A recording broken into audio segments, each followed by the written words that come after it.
तो सभी जिंदा दिल भाई बहनों को आपके अपने आपके चहेते स्वामी जोगिंदर योगाचार्य की सादर नमस्ते। कैसे मेरे सभी जिंदा दिल भाई बहने? एकदम शानदार। बस इसी शानदार तरीके के साथ अपने जीवन को जीना है, और यदि इस मनुष्य योनि में हम लोगों ने जन्म लिया है तो उस जीवन का आनंद भी उठाना है, पूरा लुत्फ उठाना है। और इसी उम्मीद के साथ मैं ईश्वर से प्रार्थना करता हूं कि मेरे सभी बंधुजन, सभी प्रिय बंधु जो मुझे सुन रहे हैं, वो हमेशा आनंद में रहें, स्वस्थ रहें, हमेशा मुस्कुराते रहें, खिलखिलाते रहें। तो सभी जिंदा दिल बहनों से आज हम बात करने जा रहे हैं कि वर्षा ऋतु आरंभ हो चुकी है।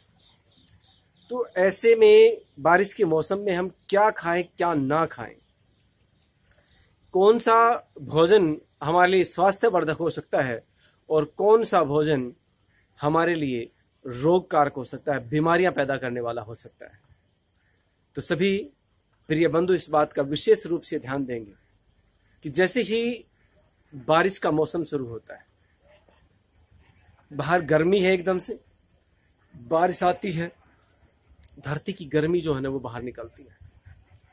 इधर से धरती की गर्मी बाहर निकलती है, उधर से आपका वायु प्रकृति जो है वो बढ़ जाती है। और जैसे ही वायु प्रकृति बढ़ेगी, आपकी जोड़ों के दर्द बढ़ने शुरू हो जाएंगे, आपके पेट में गैस बननी शुरू हो जाएगी, अफारा बनना शुरू हो जाएगा।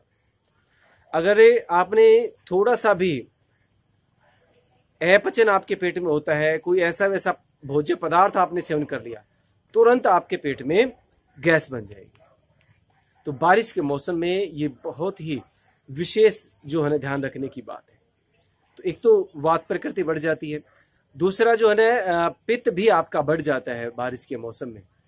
तो उस समय विशेष करके मैदे की वस्तुओं को हमें छोड़ना होगा। यदि बारिश के मौसम में आप मैदे की वस्तुओं का सेवन करते हैं तो आपको दिक्कत आ सकती है, क्योंकि उससे आपकी पित्त बढ़ती है, आपका हाजमा भी कमजोर होता है, आपकी अग्नि जो है वो शांत हो जाती है। तो इसीलिए चलिए हम आगे चर्चा करते हैं कि भी खाएं क्या, उसके बाद हम क्या ना खाएं उस पर चर्चा करेंगे। तो वर्षा ऋतु में हम लोग किन किन भोज्य पदार्थों का सेवन कर सकते हैं? सबसे पहले तो मैं आपसे एक निवेदन करूंगा कि जो हमारी प्राचीन परंपराएं रही हैं, एक बार थोड़ा सा उन पर विचार करके देखिए। पहले तीज का जब त्योहार आता था तो आप लोग, हम जब अपनी बहनों के घर जाते थे, जिसको हम सीधा कोतरी बोलते हैं, तो उसमें क्या लेकर के जाते थे? मिठाई के रूप में सुहाली, जिसको हम बोलते थे सुहाली। देसी भाषा में, गांव की भाषा में सुहाड़ी बोलते थे उसको, सुहाड़ी। दूसरा गुलगुले बनते थे, पूड़े बनते थे आप सबके घरों में, और ये देसी घी में नहीं, ये सरसों के तेल में बनते थे। इसीलिए ऋतु अनुसार जितने भी हमारे तीज त्योहार आते हैं, हर एक त्योहार पर ऋतु अनुसार भोज्य पदार्थों की व्यवस्था की गई है। तो आज हम बारिश के मौसम की बात करें, वर्षा ऋतु की बात करें, तो आप लोगों को ध्यान आया होगा कि हम लोग हर घर में, जैसे झूलने के लिए हम जाते थे तीज पर, तो हमारी जेबें भरी होती थी सुहाड़ियों से, और गुलगुले उसके अंदर हम डाले हुए होते थे। तो वो हम उनका सेवन करते थे। तो कहने का मेरा अभिप्राय, कुछ तो आप समझ ही गए होंगे कि सरसों के तेल में बनी हुई वस्तुओं का यदि आप बारिश के मौसम में सेवन करते हैं तो आपको कोई बीमारी नहीं हो सकती है। लेकिन वो घर में बनी हुई चीजें हों, वो बाहर बनी हुई चीजें ना हो, ये आपको ध्यान रखना होगा। घर में बनी हुई वस्तुओं का आप, सरसों के तेल में बनी हुई वस्तुओं का आप सेवन कर सकते हैं। बाहर की वस्तुओं, बाहर जो तली हुई चीजें मिलती हैं उनका नहीं, क्योंकि वो पता नहीं, एक कढ़ाई में तेल को पता नहीं कितने दिन तक उबालते रहते हैं। और ये हमारी मेडिकल साइंस कहती है कि तेल जितना ज्यादा उबाल खाएगा, जितना ज्यादा उफनेगा, उसके अंदर कैंसर के सेल जो है ना वो क्रिएट करने वाले पदार्थ उसके अंदर क्रिएट हो जाते हैं, एक्टिव हो जाते हैं। तो इसीलिए बाहर की ऑयली चीजें नहीं खानी है। घर में सरसों के तेल, और कोई तेल नहीं कह रहा हूं मैं, सिर्फ सरसों के तेल में, बारिश के मौसम में सरसों के तेल की वस्तुओं का आप सेवन कर सकते हैं घर पे बना करके, जो आपके स्वास्थ्य के लिए बहुत ही फायदेमंद होगी। दूसरी बात करते हैं, हमेशा भोजन वो लें जो सुपाच्य हो, जो जल्दी आपको पच जाए। वैसे तो पूरे जीवन का नियम यही होता है, लेकिन बारिश के मौसम में तो खास करके आपको ध्यान रखना होगा। तो भोजन वो सेवन करें जो सुपाच्य हो। दूसरा, रात्रि को भोजन प्रयास करें कि सूर्यास्त से पहले भोजन कर लें। और कई बार संभव नहीं हो पाता, ड्यूटी पर जाते हैं, देर से आना होता है, सूर्यास्त से पहले घर नहीं पहुंच पाते हैं, तो वह वैसी अवस्था में सोने से कम 3 घंटे, वैसे सामान्य हम 2 घंटे की बात करते हैं, लेकिन नहीं तो 3 घंटे पहले आप, बारिश के मौसम में 3 घंटे पहले आपका भोजन हो जाना चाहिए। ये तो बात रही भोजन की।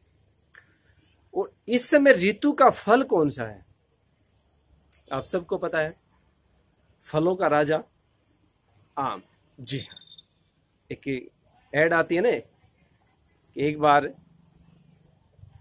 मौसम गया तो गया। तो फलों का राजा आम बारिश की ऋतु में हम सबको खाने को मिलता है। तो सबसे ज्यादा प्रयास कीजिए, संतुलित रूप से आप आम का सेवन करें। आम इस ऋतु में, बारिश के मौसम में सबसे ज्यादा पौष्टिक, स्वास्थ्यवर्धक और शक्तिवर्धक होता है। तो आम का सेवन आप बारिश के मौसम में खूब कर सकते हैं, कोई दिक्कत नहीं है, आपको फायदा ही फायदा होगा। लेकिन जैसे ज्यादा बारिश शुरू हो जाए तो उस समय आप ध्यान रखेंगे कि उसके अंदर कई बार कीड़े पड़ने शुरू हो जाते हैं, तो वो उसको अच्छे से छील करके या काट करके खाएं, तो थोड़ा देख करके खाएंगे, बहुत ज्यादा पका हुआ आम ना, ये ध्यान रखने की बात है।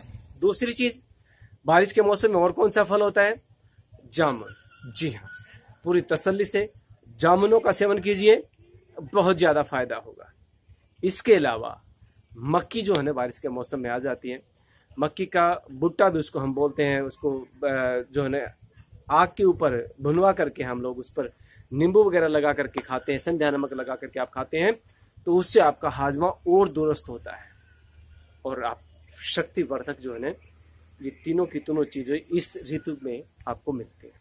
आम, जामुन और आपकी मक्की के बूटे, आप उनको खाइए अच्छे से, बहुत ही ज्यादा फायदा आपको मिलेगा। बीमारियां नहीं आएंगी धीरे से आपके आसपास में, क्योंकि बारिश के मौसम में नॉर्मली जो बैक्टीरियाज होते हैं, बीमार करने वाले वायरस होते हैं, कीटाणु होते हैं, वो सब बढ़ने लग जाते हैं। तो इसीलिए इस मौसम में हमें बहुत ज्यादा ध्यान रखना पड़ता है। और दूसरा, इसमें एक और दिक्कत ये भी होती है, जैसे बारिश होती है तो धरती नीचे से गर्म होती है, ऊपर से बारिश गिरती है, उसकी गर्मी सारी निकलती है और हमारे शरीर में वायु प्रकृति जो है वो बढ़ने लग जाती है। तो इसीलिए इस ऋतु में बीमारियां बहुत ज्यादा बढ़ने लगती हैं।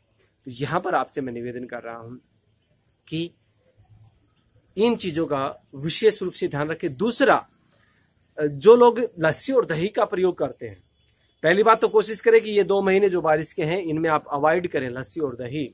लेकिन अगर फिर भी आप लस्सी और दही का सेवन करें तो उसके अंदर संध्या नमक डालें, अजवाइन डालें, इलायची डाल सकते हैं, ठीक है।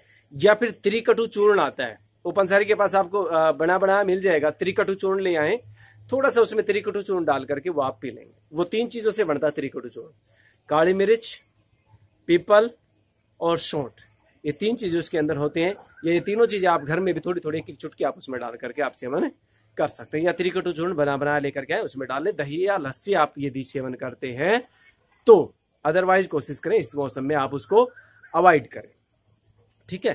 तो ये अगर आप ऐसा करते हैं तो उससे आपकी बीमारियों में 70% तो वैसे ही आपको ये हो जाएगा कि आप बीमार नहीं होंगे। दूसरी बात है, विशेषकर वर्षा ऋतु में आपको पानी को गर्म करके पीना चाहिए। वैसे तो इस समय कोरोना जी की वजह से सभी गर्म पानी ही पी रहे हैं, लेकिन फिर भी जो नहीं पी रहे वो ध्यान दें कि वर्षा ऋतु में हमेशा ही गर्म पानी का सेवन करें, ताकि आपके शरीर में रोग ना आए, व्याधियां ना आए, आप हमेशा स्वस्थ रहें, हमेशा आनंद में रहें। बीमारियां नहीं आएंगी तो आनंद में रहेंगे, बीमारियां आ गई तो फिर दुखी हो जाएंगे। तो इसीलिए बारिश के मौसम में हमने कुछ चीजें हमने चर्चा की कि ये चीजों का सेवन आपको करना चाहिए। अब क्या, कौन सी चीज हम ना खाएं बारिश के मौसम में? सबसे पहली बात, पत्तेदार कोई भी सब्जी आपको नहीं खानी चाहिए, पालक, बथुआ वगैरह, चाहे जो भी है, पत्ते जिस भी चीज के हैं वो आप ना खाएं। पेड़ पौधों के पत्तों का भी सेवन आपको बारिश के मौसम में नहीं करना चाहिए, क्योंकि उनके अंदर कीड़े लग जाते हैं, वो आपको बीमार करने वाले होते हैं। तो इसीलिए बारिश के मौसम में पत्तेदार चीज़ों से बचने का प्रयास करें। बारिश का मौसम जाने के बाद फिर आप पत्तों का सेवन कर सकते हैं, कोई प्रॉब्लम नहीं है।